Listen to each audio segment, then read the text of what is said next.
আমরা বঙ্গবন্ধুর উম্মত নই যে বঙ্গবন্ধুর আদর্শ আমাদেরকে পালন করতে হবে। বাংলার জমিনে যদি নবীর পরে কারো আদর্শ প্রতিষ্ঠা করতে হয় তাহলে শাহজালাল, শাহপরান, শাহ মাসুমের আদর্শ বাংলা জমিনে প্রতিষ্ঠা হবে। তোমার যদি হিম্মত থাকে, তোমার যদি তাপট থাকে, ক্ষমতা থাকে, প্রশাসনিক শক্তি ছাড়া মাঠে মাঠে আরেকবার এই কথাগুলো বলা, বাংলার জনগণ তোমার শরীরে চামড়া তুলে লবণ দেবে।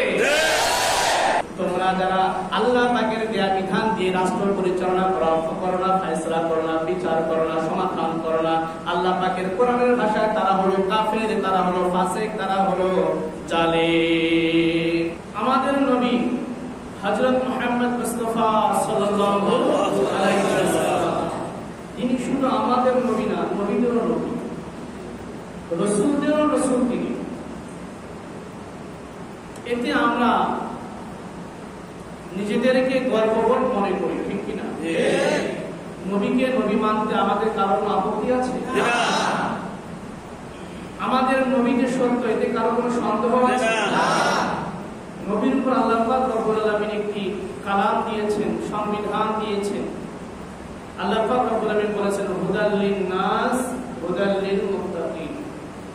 এই সংবিধান, এই কোরআন মুত্তাকি যারা পরহেজগার, যারা খোদা ভীরু তাদের জন্য হেদায়েত, এবং যারা বিধর্মী তাদের জন্য হেদায়েত। কারণ আল্লাহ রাসূল সাল্লাল্লাহু আলাইহি ওয়াসাল্লামের জামানায় আজও দেখা যায় কত বিধর্মী কালিমা পড়ে শাহাদাত বরণ করতেছে, কালিমা পড়ে মুসলমান হয়ে যাইতেছে, ঠিক কি না? কেন? আল্লাহ পাক সুবহানাহু ওয়া তাআলা বলেছেন হুদাল লিন-নাস, কোরআনুল কারীম হচ্ছে মানুষের জন্য হেদায়েত স্বরূপ। সুবহানাল্লাহ। এই কোরআনের উপর আমাদের কারো কোনো আপত্তি নেই আছে? না। আল্লাহ পাক রব্বুল আলামিন বলেছেন লা রাইবা ফি, এই কিতাবের মধ্যে কোনো সন্দেহ নেই। আল্লাহ যেহেতু বলেছেন এখানে আমাদের কারো কোনো আপত্তি থাকার কথা না। এবং কোন ব্যক্তি যদি আপত্তি করে, কোন ব্যক্তি যদি এই কোরআনের উপর প্রশ্ন তুলে, বুঝতে হবে তার মুসলমানিত্বের মধ্যে সন্দেহ আছে, ঠিক কি না? তার মুসলমানিত্বের মধ্যে সন্দেহ আছে।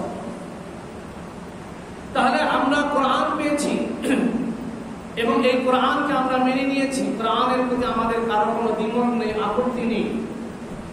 কোরআন সত্য, নবী সত্য, ঠিক কি না? আমাদের সৃষ্টিকর্তা কে? আল্লাহ। আরেকটু জোরে বলতে হবে কে? আমাদের সৃষ্টিকর্তা আল্লাহ। এতে কারো কোনো আপত্তি আছে? না। সন্দেহ আছে? না। এবং আল্লাহ যে সত্য তাতে কোনো কি নেই? সন্দেহ নেই। তাহলে আমরা নবীর উম্মত, এতে আমাদের কোনো যেমন আপত্তি নেই, আমাদের সংবিধান কোরআন এতেও যেমন আমাদের কোনো আপত্তি নেই, মানতে কোনো আপত্তি নেই, আমাদের সৃষ্টিকর্তা আল্লাহ এতেও কোনো কি নেই? আপত্তি নেই। আমাদের ধর্ম ইসলাম, আমাদের ধর্ম কি? ইসলাম। এবং এই ইসলামের মধ্যে কারো কোনো সন্দেহ আছে? না। কারো কোনো আপত্তি আছে? না।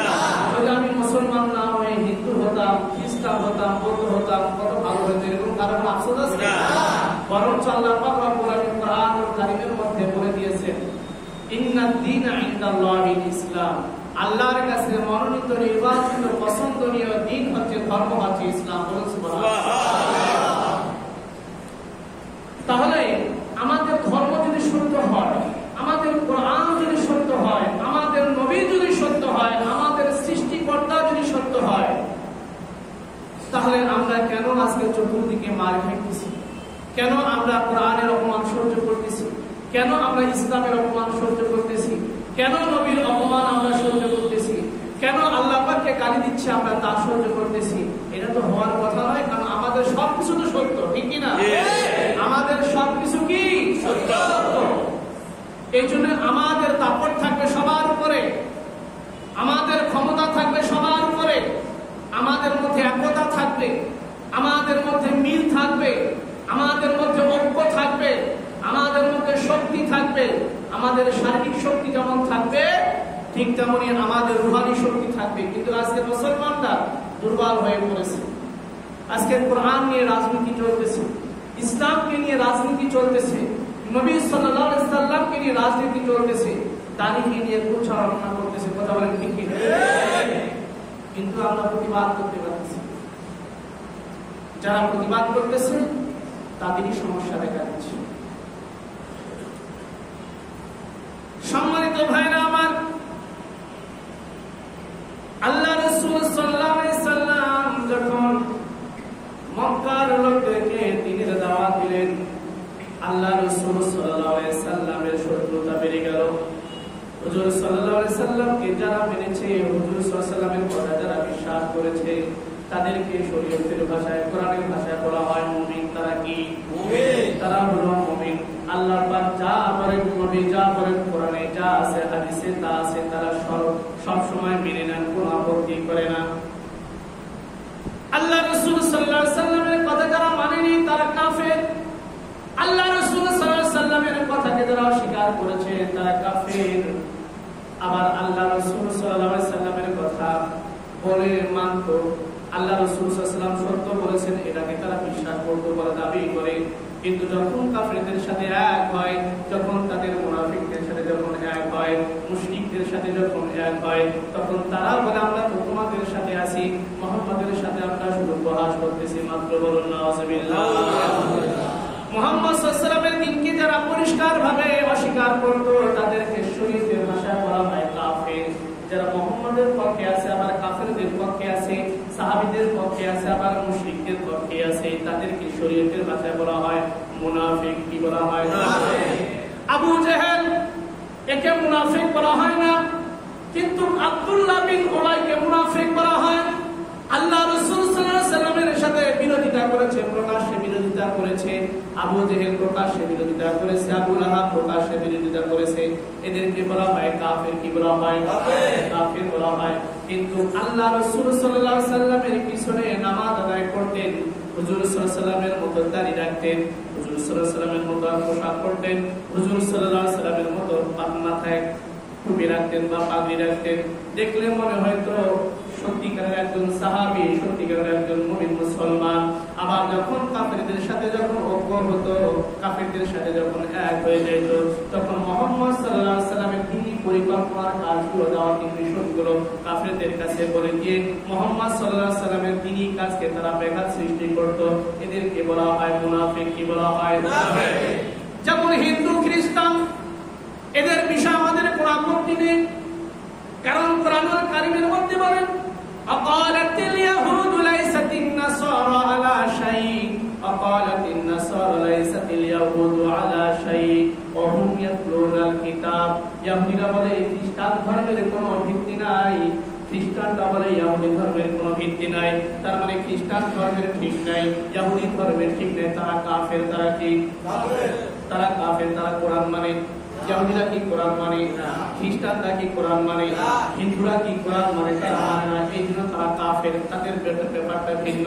কিন্তু মুসলমান নামধারী সমাজের মধ্যে এখনো আব্দুল্লাহ বিন উবাই রক্তের মানুষ আছে। আল্লাহ রাসূল সাল্লাল্লাহু আলাইহি সাল্লামের সময় যখন রাসূলের সাথে থেকে হুজুর সাল্লাল্লাহু আলাইহি সাল্লামের কাছ থেকে নামাজ আদায় করেছেন, আল্লাহ রাসূলের জবান থেকে হাদিস মোবারক শুনেছেন। আবার যখন কাফেরদের সাথে যখন ঐক্য হতো, তখন আল্লাহ রাসূল সাল্লাল্লাহু আলাইহি সাল্লামের সাথে বিরোধিতা করত। এদেরকে বলা হয় মুনাফিক। এদেরকে কি বলা হয়? আব্দুল্লাহ বিন উবাই মুসলমানের নাম, কিন্তু তার আচার আচরণ ছিল মুনাফিকের মতো, দ্বিমুখী ভাব। আমাদের সমাজের মধ্যে, দেশের মধ্যে এখনো কতগুলো মুসলমান আছে, নামধারী মুসলমান, যারা নিজেদেরকে মুসলমান দাবি করে, মাথার মুখে সুন্দর সুন্দর দাড়ি। আবার তাদের বক্তব্য শুনলে, তাদের কথাবার্তা শুনলে মনে হয় ওই জামানার আব্দুল্লাহ বিন উবাই। সম্মানিত ভাইরা আমার, আল্লাহ পাক রব্বুল আলামিন যখন বিশ্ব নবীর উপর নবুয়ত দান করলেন, কোরআন নাযিল করলেন, তখন যা প্রয়োজন আল্লাহ পাক রব্বুল আলামিন নবীর উপর তা নাযিল করতেন। যখন যে আয়াতের প্রয়োজন, যে বিষয় সামনে আসে, তখন আল্লাহ পাক তা নিয়ে নাযিল করতেন, পাঠাতেন। আল্লাহ রাসূল সাল্লাল্লাহু আলাইহি সাল্লামের জবান থেকে যখন তারা কথা শুনতো, তাওহীদের কথা শুনতো, কোরআনের কথা শুনতো, মুহাম্মদ সাল্লাল্লাহু আলাইহি সাল্লামকে তারা কবি উপাধি দিত।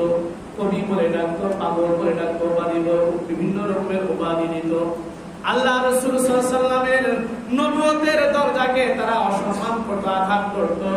ঠিক তেমনি আজও যারা কোরআনের কথা বলবে, নবীর কথা বলবে, তাদেরকেও নবীর জামানার মতো এখনো এই জামানায় বিভিন্ন রকমের গালি অপবাদ দিয়ে মুসলমানদের আলেম ওলামাকে আঘাত করে।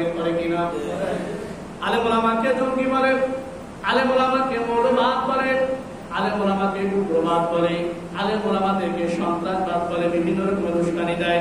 বুঝতে হবে নবীর কথা বলার কারণে, কোরআনের কথা বলার কারণে তোমার উপর যদি এই মিথ্যা অপবাদ আসে, বুঝতে হবে নিয়ামতের শুকরিয়া আদায় করো নবীর জন্য। নবী যেমন দ্বীনের কথা বলতে গিয়ে বিভিন্ন অপবাদ সহ্য করেছেন, আল্লাহ পাক রব্বুল আমিন এই নিয়ামত তোমাকে দান করে। সুবহানাল্লাহ। তাহলে সাহাবায়ে কেরাম কষ্ট করেছেন, নবী কষ্ট করেছেন, সাহাবায়ে কেরাম কষ্ট করেছেন। আল্লাহ রাসূল সাল্লাল্লাহু আলাইহি সাল্লামকে মক্কার বড় বড় কাফের অফার করেছিল, হে মুহাম্মদ, এক বছর তুমি আমাদের রবের পূজা করবে, আর সামনের বছর আমরা তোমাদের রবের পূজা করব। আল্লাহ পাক রব্বুল আমিন কোরআনুল কারীমের আয়াত নাযিল করেছেন, ওয়ালা আনতুম আবিদুনা মা আ'বুদ। আল্লাহ পাক রব্বুল আমিন বলেন, হে নবী আপনি বলে দিন, আমি ইবাদতকারী নই, যার ইবাদত তোমরা করো, তোমরা যার ইবাদত করো তার ইবাদত আমি নই, তার ইবাদতকারী আমি নই। অর্থাৎ মক্কার কাফির মুশরিকরা ইবাদত করতো দেব-দেবীর, মক্কার কাফির মুশরিকরা পূজা করতো, উপাসনা করতো দেব-দেবীর। আমাদের ধর্ম কত সুন্দর, যদি মূর্তি ভাস্কর্য যদি বৈধ হতো, জায়েজ হতো, আল্লাহ রাসূলের ওফাতের পরে সাহাবায়ে কেরাম নবীর জন্য ভাস্কর্য তৈরি করতো। কথা বলেন ঠিক কিনা?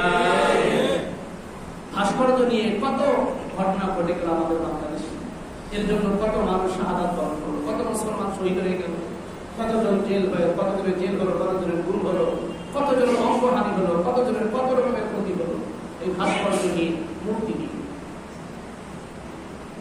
আল্লাহ রাসূল সাল্লাল্লাহু আলাইহি সাল্লাম বললেন, তোমরা তার ইবাদত করো যার ইবাদত আমি করি না, আমি যার ইবাদত করি তোমরা তার ইবাদত করো না। পরিষ্কার করে বারবার একই কথা আল্লাহ পাক বলেছেন,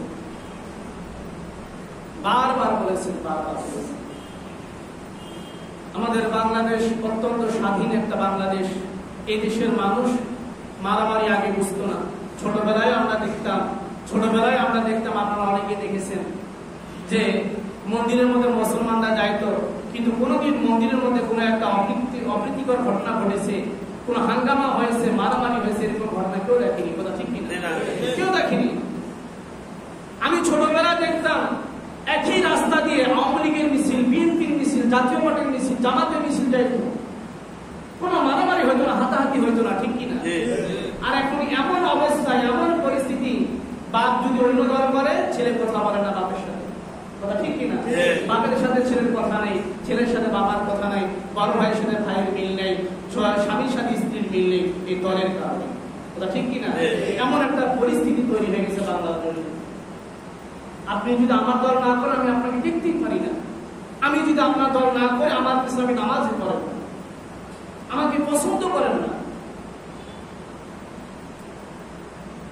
আমরা মুসলমান, আমাদের কোরআন এক, আমাদের নবী এক, আমাদের ইসলাম এক। ঠিক কিনা? বাংলাদেশের জনগণ কোরআন দিয়ে নামাজ পড়ে, ভারতের মুসলমান কি দিয়ে নামাজ পড়ে, সৌদি আরবের মুসলমান কি দিয়ে নামাজ পড়ে, ইন্দোনেশিয়ার মুসলমানরা কি দিয়ে নামাজ পড়ে, ওরা যে তরিকায় নামাজ পড়ে আমরা সেই তরিকায় নামাজ পড়ে। ঠিক কিনা? ওরা জোহরের নামাজ 4 রাকাত পড়ে, আমরাও 4 রাকাত পড়ি, ওরা ফজরের 2 রাকাত পড়ে, আমরাও পড়ি, কোনো পার্থক্য নেই। ঠিক কিনা? সম্মানিত ভাইরা আমার, বাংলাদেশের পূজা মণ্ডপে কোরআনুল কারীমের মতো সর্বশ্রেষ্ঠ কিতাবকে সেখানে রেখে অপমান করা হলো। এটা কি শুধু বাংলাদেশের মুসলমানদের অপমান না গোটা বিশ্বের মুসলমানদের অপমান? বলেন, গোটা বিশ্বের মুসলমানদের অপমান। ঠিক কিনা? হিন্দুদের মন্দিরে হামলা হলে শুধু বাংলাদেশের মন্দিরে হামলা করে গোটা হিন্দু সম্প্রদায়ের অপমান। ঠিক কিনা? খ্রিস্টানের গির্জায় যদি আক্রমণ করা হয় শুধু বাংলাদেশের খ্রিস্টান সম্প্রদায়ের উপর অপমান না, এটা গোটা বিশ্বের খ্রিস্টান জগতের অপমান। ঠিক কিনা? এই যে কোরআনকে অবহেলা করে, কোরআনকে তুচ্ছ তাচ্ছিল্য করে, মুসলমানদেরকে আঘাত করে বাংলাদেশের জনগণের মধ্যে একটা বিশৃঙ্খলা, ফাসাদ সৃষ্টি করে দিয়েছে, বৈষম্য সৃষ্টি করে দিয়েছে, তারতম্য সৃষ্টি করে দিয়েছে, ভেদাভেদ সৃষ্টি করে দিয়েছে। আমাদের বাংলার জনগণ দেখতে চায় প্রকৃত অপরাধী কারা। ঠিক কিনা? সে যেই ধর্মের হোক না কেন, সে যে ধর্মের হোক না কেন, তার চেহারা বাংলার জনগণ দেখতে চায় এবং সুষ্ঠু বিচার চায় এবং সুষ্ঠু এর শাস্তি চায়। কথা ঠিক কিনা? কারণ বাংলার জনগণ যেভাবে চলুক না কেন কখনোই ইসলামের কোন অপমান এটা সহ্য করতে পারে না, কল্পনায় করা যায় না, কল্পনায় করা যায় না। আমাদের বর্তমান অনেক বড় বড় ডিপার্টমেন্টে ইসলামের দুশমনরা চেয়ারে বসে আছে, যার কারণে ইসলামকে নিয়ে অনেক সময় অনেক উল্টাপাল্টা মন্তব্য করতেছে। কথা বলেন ঠিক কিনা? যা কোন স্বাধীন মুসলমানরা কখনোই কামনা করেনি, চিন্তা করেনি।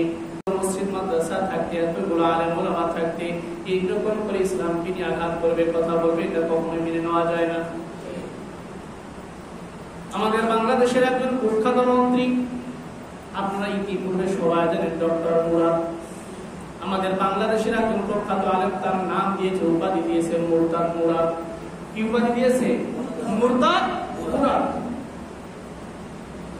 সে কিভাবে এত হিম্মতে কিভাবে বলতে পারলো, কোন সাহসে বললো যে বাংলাদেশের রাষ্ট্রধর্ম ইসলাম থাকবে না? বলেছে কি বলেনি? বলেছে কি বলেনি? বাংলাদেশের রাষ্ট্রধর্ম ইসলাম থাকবে না। আবার এটাকে সাপোর্ট করেছে আরেকজন নেতা, তার নাম হচ্ছে সুমন। তার নাম কি? মেজর সুমন। সে আবার এটাকে সাপোর্ট করেছে এবং দলিল হিসেবে পেশ করেছে। মদিনার সনদে আল্লাহ রাসূল সাল্লাল্লাহু আলাইহি সাল্লাম কথা বলেননি যে কোরআন দিয়ে রাষ্ট্র চলবে, ইসলাম হবে রাষ্ট্রীয় ধর্ম। কোরআনে কোথাও নেই, হাদিসে কোথাও নেই, এরকম কথা বলেছে কিনা? আপনারা যারা খবর জানেন তারা দেখেছেন। এই বিষয়টা নিয়ে কিছু কথা বলা আমার দরকার আছে। ইমানি তাগিদে, এটা আমার ইমানি দায়িত্ব, আমাকে বলতেই হবে, বলতেই হবে। ইসলাম যে রাষ্ট্র ধর্ম হবে, সে বলেছে রাষ্ট্র ধর্ম ইসলাম থাকবে না, বাংলাদেশে ৭১ সংবিধান দিয়ে চলবে এবং বঙ্গবন্ধুর আদর্শে বাংলাদেশ চলবে, এরকম কথা সে বলেছে।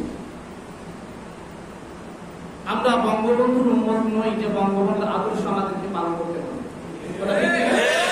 আমরা বঙ্গবন্ধুর উম্মত নই যে বঙ্গবন্ধুর আদর্শ আমাদেরকে পালন করতে হবে।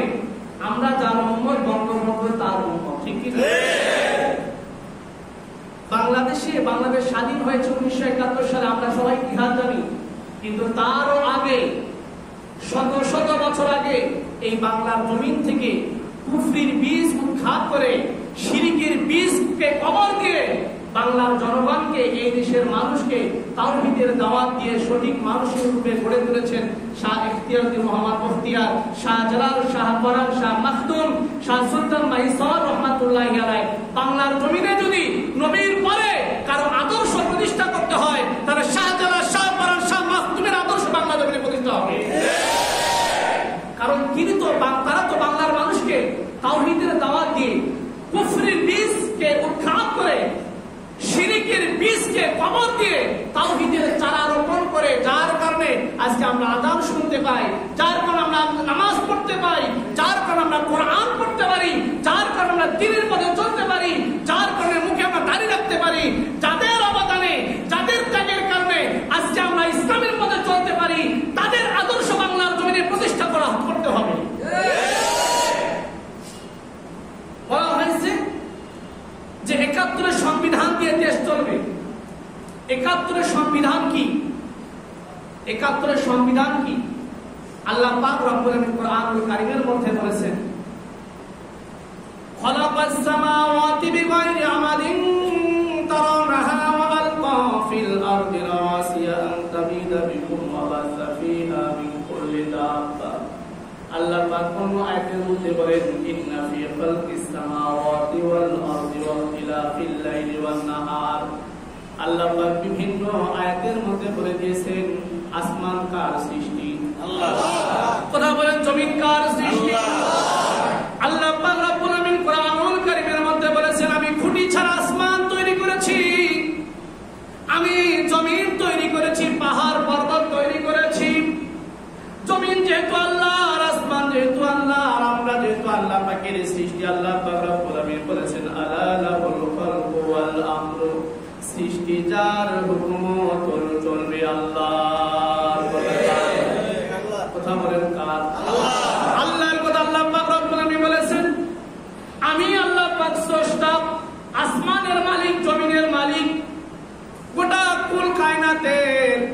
সৃষ্টিকর্তা আমি আল্লাহ সুবহানাহু ওয়া তাআলা, জমিনের মধ্যে হুকুম চলবে আমি আল্লাহর কথা আল্লাহ। এখন মুসলমানরা আল্লাহর কথা মানবে না মানুষের কথা মানবে? ডক্টর মুরতাদ মুরাদ বলেছে বাংলাদেশের রাষ্ট্র ধর্ম ইসলাম থাকবে না। তোমার এত পাওয়ার যদি, এত ক্ষমতা থাকে, এত যদি তোমার দাপট থাকে, প্রশাসনের শক্তি ছাড়া বাইরে একটা বার ময়দান আরেকবার ওই কথা বলে দেখো, বাংলার তৌহিদি জনতা তোমার মতো মন্ত্রীকে মাটির সাথে পুঁতে রাখবে। তোমার যদি হিম্মত থাকে, তোমার যদি দাপট থাকে, ক্ষমতা থাকে, প্রশাসনিক শক্তি ছাড়া মাঠে ময়দান আরেকবার এই কথা বলে বলো, বাংলার জনগণ তোমার শরীরে চামড়া তুলে লবণ দেবে। ইসলামের বিরুদ্ধে কথা, কোরআনের বিরুদ্ধে কথা, এটা কোন মুসলমান তার রক্ত থাকতে এটা মেনে নিতে পারে না, সহ্য করতে পারে না। কিছু মন্ত্রী, কিছু এমপি নিয়ে, কিছু ক্ষমতার লোক নিয়ে, প্রশাসনের শক্তি নিয়ে কথা বলো, হিম্মত থাকলে আরেকবার পাবলিক প্লেসে এই কথা বলে দেখো, বাংলার জনগণ তোমার উচিত বিচার করবে। তাহলে বাংলার জমিনে আইন চলবে কার? আরেকটু জোরে বলেন, আইন চলবে কার? আল্লাহ পাক রব্বুল আলামিন কোরআনুল কারীমের মধ্যে এক জায়গায় নয় বারবার বলেছেন, ওয়ালাম ইয়াহকুম বিমা আনজালাল্লাহু ফাউলাইকা হুমুল কাফিরুন ওয়া মান লাম ইয়াহকুম বিমা আনজালাল্লাহু ফাউলাইকা হুমুজ জালিমুন ওয়া মান লাম ইয়াহকুম বিমা আনজালাল্লাহু ফাউলাইকা হুমুল ফাসিকুন। আমাদের বাংলাদেশে যদি কোনো এক অঞ্চল ধরা পড়ে, কোরআন দিয়ে কি তার বিচার করা হয়? আমাদের বাংলাদেশে যদি কোনো ধর্ষণ ধরা পড়ে, কি কোরআন দিয়ে বিচার করা হয়? আমাদের বাংলাদেশে যদি কোনো একজন খুনি ধরা পড়ে, কোরআন দিয়ে কি তার বিচার করা হয়? আমাদের বাংলাদেশে যদি কোনো নাস্তিক ধরা পড়ে, তার কি কোরআন দিয়ে তার বিচার করা হয়? কোরআন দিয়ে বিচার করা হয় না, আল্লাহ পাকের আইন দিয়ে বিচার করা হয় না। অথচ আল্লাহ পাক কোরআনুল কারীমের মধ্যে বলেছেন, তোমরা যারা আল্লাহ পাকের দেয়া বিধান দিয়ে রাষ্ট্র পরিচালনা করো না, ফয়সালা করো না, বিচার করো না, সমাধান করো না, আল্লাহ পাকের কোরআনের ভাষায় তারা হলো কাফের, তারা হলো ফাসিক, তারা হলো জালিম। তাহলে আমাদের বাংলাদেশের জনগণ যদি কোরআনের বিচার না পায়, যারা বিচার কার্য করে, যারা বিচার ফয়সালা করে, কোরআন বলতেছে তারা কাফের, তারা ফাসিক, তারা জালিম। কার কথা? আল্লাহ পাক সুবহানাহু ওয়া তাআলা স্পষ্ট আয়াতে বলে দিয়েছেন, তোমরা রাষ্ট্র পরিচালনা করবে আমার বিধান দিয়ে। আল্লাহ রাসূল সাল্লাল্লাহু আলাইহি সাল্লাম যখন মক্কা থেকে, মদিনা থেকে হযরত মুয়াজ ইবনে জাবাল রাদিয়াল্লাহু তাআলা আনহুকে ইয়ামানের শাসনকর্তা হিসেবে নিযুক্ত করে পাঠালেন।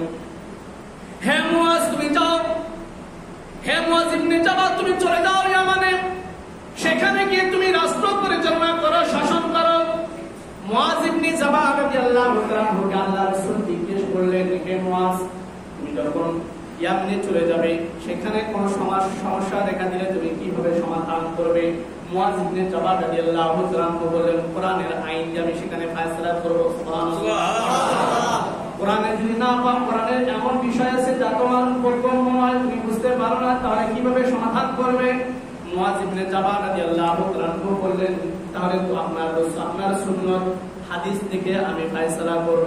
আল্লাহ রাসূল সাল্লাল্লাহু আলাইহি সাল্লাম মুয়াজ ইবনে জাবালের জন্য দোয়া করলেন যে তুমি সফলকাম হও।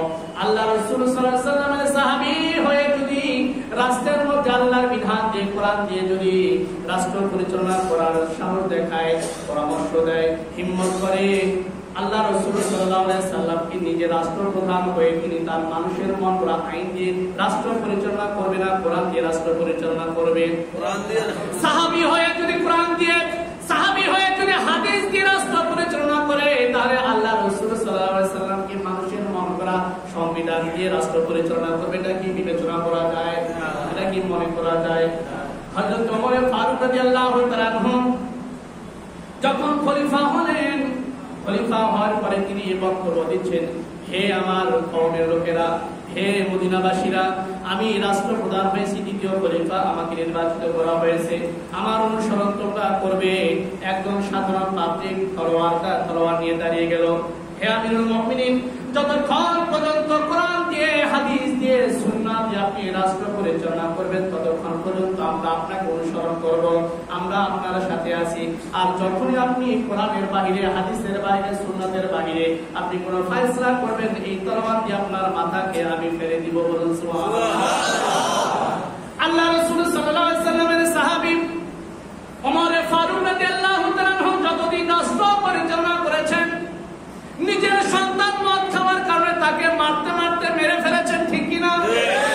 আল্লাহ রাসূল সাল্লাল্লাহু আলাইহি সাল্লামের সাহাবীরা যদি এত দিনের ব্যাপারে, রাষ্ট্র পরিচালনার ব্যাপারে, কোরআন হাদিসের ব্যাপারে যদি এত সতর্ক থাকেন, তাহলে আল্লাহ রাসূল সাল্লাল্লাহু আলাইহি সাল্লাম যখন রাষ্ট্রপ্রধান ছিলেন তখন তিনি কতটা সতর্ক ছিলেন, কথা ঠিক কিনা? মিস্টার ব্যারিস্টার মেজর সুমন বলেছেন, মদিনার সনদে আমাদের মাননীয় প্রধানমন্ত্রী ওয়াদা দিয়েছে, জাতির কাছে রেকর্ড আছে, ভিডিও আছে, ফুটেজ আছে, মদিনার সনদে রাষ্ট্র পরিচালনা হবে, রাষ্ট্র চলবে, এরকম ওয়াদা দিয়েছে কি দেয় নাই? এদিকে মুরতাদ মুরাদ বলেছে বাংলাদেশে রাষ্ট্র ধর্ম ইসলাম থাকবে না, ওদিকে প্রধানমন্ত্রী বলেছে বাংলাদেশ চলবে মদিনার সনদে। জাতি দেখতে চায় প্রধানমন্ত্রীর কথা ঠিক হয় না মিস্টার মুরাদের কথা ঠিক হয়, ঠিক কিনা? যদি মিস্টার মুরাদের কথা ঠিক হয় তাহলে বাংলাদেশের জনগণ আলেম ওলামাদেরকে ধর্ম ব্যবসায়ী বলে উপাধি দেয়, আলেমরা নাকি ধর্ম নিয়ে ব্যবসা করে, আলেমরা নাকি ধর্ম নিয়ে পুঁজি করে।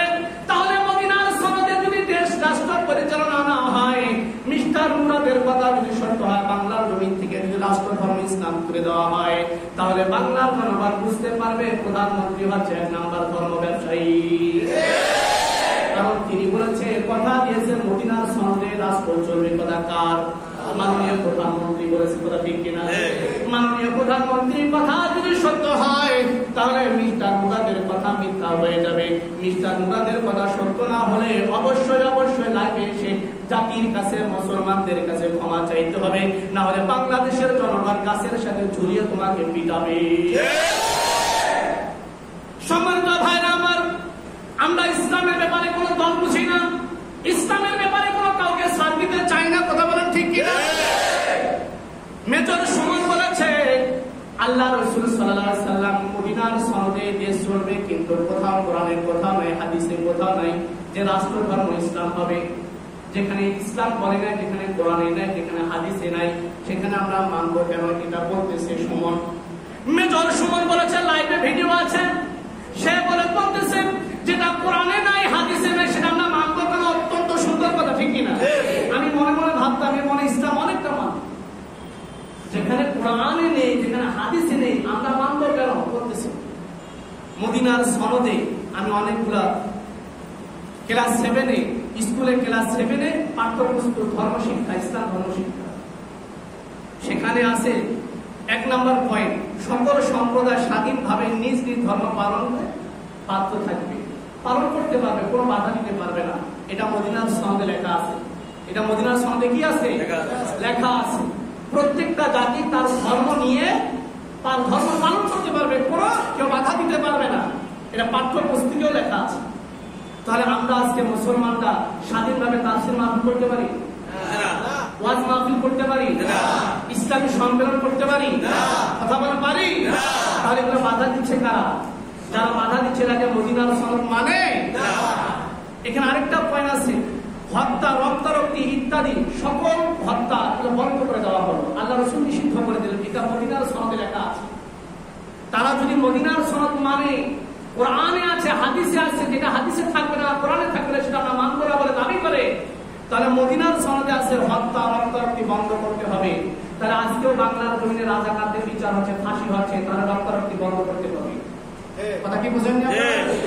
এখনো যারা বাংলাদেশের জনগণের সাথে, দেশের স্বার্থে দেশের সাথে যারা বিশ্বাসঘাতকতা করেছে, আমরা আজকে তাদেরকে রাজাকার বলি, তাদেরকে আমরা যুদ্ধ অপরাধী বলি, তাহলে তাদেরকে কেন ফাঁসি দেওয়া হবে? তাদেরকে কেন খুন করা হবে? তাদেরকে কেন হত্যা করা হবে? এটা তো মদিনার সনদে নিষিদ্ধ করা হয়েছে। কোরআন বুঝতে হবে, হাদিস বুঝতে হবে, কথা বলা ঠিক কিনা? এখানে আরেকটা পয়েন্ট আছে, মহানবী সাল্লাল্লাহু আলাইহি ওয়াসাল্লাম রাষ্ট্রের প্রধান হবে। কে হবে? রাষ্ট্রের প্রধান হবে মহানবী সাল্লাল্লাহু আলাইহি ওয়াসাল্লাম, রাষ্ট্রের প্রধান। মহানবী সাল্লাল্লাহু আলাইহি ওয়াসাল্লাম পুরুষ না মহিলা? কথা বলতে হবে, পুরুষ না মহিলা? আল্লাহ রাসূল সাল্লাল্লাহু আলাইহি ওয়াসাল্লামের মদিনার সনদে লেখা আছে রাষ্ট্রপ্রধান মুহাম্মদ সাল্লাল্লাহু আলাইহি ওয়াসাল্লাম হবে। আল্লাহ পাক রব্বুল আলামিন কোন মহিলাকে নবী বানাননি, কোন মহিলাকে কি বানাননি? নবী বানাননি। আর রিজালু কাওয়ামুন আলান নিসা, পুরুষের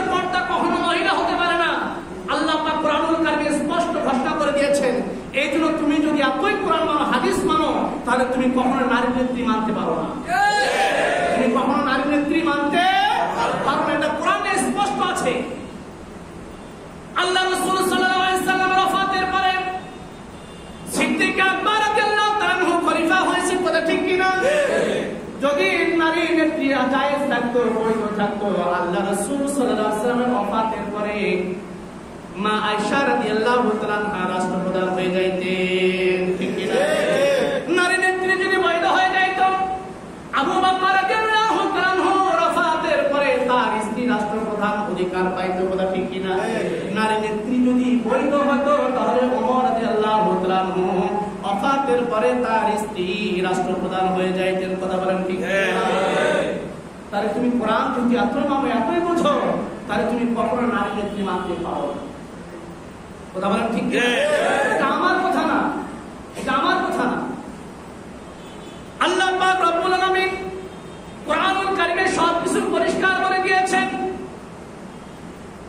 মদিনার সনদের মধ্যে একটা শর্ত আছে, একটা উল্লেখযোগ্য বিষয় আছে। আইনের কর্তৃত্ব এবং সার্বভৌমত্ব একমাত্র তার আল্লাহর, এই বিষয়টা নিশ্চিত করতে হবে। অথচ বাংলাদেশের জনগণ বলে গণতন্ত্র, গণতন্ত্র, বাংলাদেশের জনগণ বলে সেকুলার, বাংলাদেশের জনগণ মানে ডেমোক্রেসি, যেগুলো কোরআনের বিরোধী, যেগুলো হাদিসের বিরোধী। আজকে বাংলাদেশের জনগণ গণতন্ত্রের কথা বলে বাংলার মুসলমানদেরকে ভুয়া বুঝ দিচ্ছে।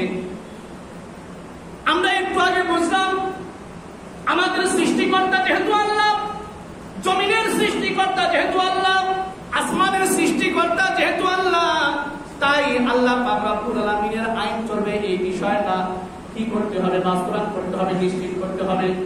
মদিনার সনদে এটা লেখা আছে। তাহলে ওই ব্যক্তি যে বললো, মুরতাদ মুরাদ যে বললো বাংলাদেশে রাষ্ট্র ধর্ম ইসলাম থাকবে, এরকম কথা এটা আমরা মানি না, এটা থাকবে না, তাহলে বুঝতে হবে এরা নিজেরা মদিনার সনদ মানে না। এখন আসি গণতন্ত্রের কথা। তারা যেহেতু বড় বড় গলায় গণতন্ত্রের কথা বলে, তারা নাকি গণতন্ত্রকে ভালোবাসে, গণতন্ত্র মানে। গণতন্ত্রের মূল কথা হচ্ছে, গণতন্ত্রের মূল বিষয়বস্তু হচ্ছে অধিকাংশ জনগণ যেটা বলবে সেটাকে মেনে নিতে হবে। কিন্তু এটা যদিও কোরআনের কথা নয়, এটা কোরআনের কথা কি? এটা কোরআনের কথা নয়, এটা গণতন্ত্রের কথা।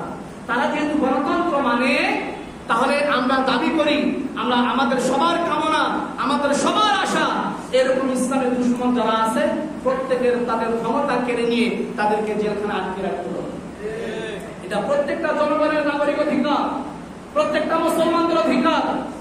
তারা যেই কাজ করুন না কেন, কিন্তু ইসলামকে আঘাত করবে এটা আমরা সহ্য করতে পারি না। আল্লাহ পাক রব্বুল আলামিন কোরআনুল কারীমের মধ্যে বলেছেন, ওয়া ইন তুতি আকসারা মান ফিল আরদি ইউদিল্লুকা আন সাবিলিল্লাহ। আল্লাহ পাক কোরআনুল কারীমের মধ্যে বলেছে, হে রাসূল, অধিকাংশ জনগণ আপনাকে কোন বিষয়ে পরামর্শ দিবে, আপনি খবরদার সেটা মানবেন না, কারণ তারা আপনাকে বিপদগামী করতে চায়। কেন? আজকে অনেক দেশে সমকামিতার বৈধতা দেওয়া হয়েছে, আজকে অনেক দেশে ধর্ষণের বৈধতা দেওয়া হয়েছে, অনেক দেশে জেনার বৈধতা দেওয়া হয়েছে, অনেক দেশে মদের বৈধতা দেওয়া হয়েছে। আসলের কোন অনেক দেশে মদের বৈধতা দেওয়া হয়েছে। এখন বাংলাদেশের অধিকাংশ জনগণ হয়তো এক সময় কি করবে? দাবি করবে পার্শ্ববর্তী দেশে ভারতে যদি এরকম প্রকাশ্যে মদ খাওয়া চলে, আমেরিকায় যদি প্রকাশ্যে মদ খাওয়া চলে, চীনে যদি প্রকাশ্যে মদ খাওয়া চলে, তারপরে আপনার নেদারল্যান্ডে যদি প্রকাশ্যে মদ খাওয়া চলে, ব্রাজিলে যেহেতু প্রকাশ্যে মদ খাওয়া চলে, স্কটল্যান্ডে যেহেতু প্রকাশ্যে মদ খাওয়া চলে, আমাদের বাংলাদেশে প্রকাশ্যে মদ খাওয়া হবে। এটা দাবি করলে গণতন্ত্র বলতেছে তাদের দাবি পূরণ করতে হবে। কিন্তু ইসলাম এটা প্রকাশ, এটাকে মানবে? ইসলাম এটা মানবে? কখনো ইসলাম এটা কি করে না, মানতে। সম্মানিত ভাইরা আমার, আমরা মুসলমান, আমরা কি মুসলমান? আমাদের সমাজে, আমাদের দেশে আদর্শ চলবে কার? হুজুর সাল্লাল্লাহু আলাইহি সাল্লামের, মুহাম্মদ, আমরা যার উম্মত তার আদর্শ চলবে, ঠিক কি না? বাংলাদেশের সংবিধান, কোন সংবিধান দিয়ে দেশ চলবে? কোরআন দিয়ে। বাংলাদেশের রাষ্ট্র ধর্ম ইসলাম থাকবে কি থাকবে না? থাকবে। আমরা তাগুতি শক্তি, কুফরি শক্তি যত বড় শক্তিশালী হোক না কেন, তাদের হিম্মত যত বেশি হোক না কেন, ইনশাআল্লাহ আমরা প্রাণপণ চেষ্টা করে যাব, আমরা প্রয়োজনে শাহাদাত বরণ করব, তবুও আমরা এই কথাটাকে বাস্তবায়ন হতে দেব না। আল্লাহ পাক রব্বুল আলামিন আমাদের সবাইকে হেদায়েত দান করুন। আমিন। যারা ইসলামের বিরোধিতা করতেছে তাদেরকে আল্লাহ পাক সহিহ বুঝ দান করুন। আমিন। যারা দুশমনি করতেছে না বুঝে আল্লাহ পাক তাদেরকে বুঝার তৌফিক দান করুন। আর যদি বুঝে করে তাদের দুশমনিকে আল্লাহ পাক বন্ধ করে দিন। মুসলমানদেরকে আল্লাহ পাক বিজয় দান করুন। আল্লাহ পাক রব্বুল আলামিন আমাদের সবাইকে দ্বীন ইসলামের জন্য কবুল করুন। ওয়া আখিরু দাওয়ানা আলহামদুলিল্লাহি রাব্বিল আলামিন।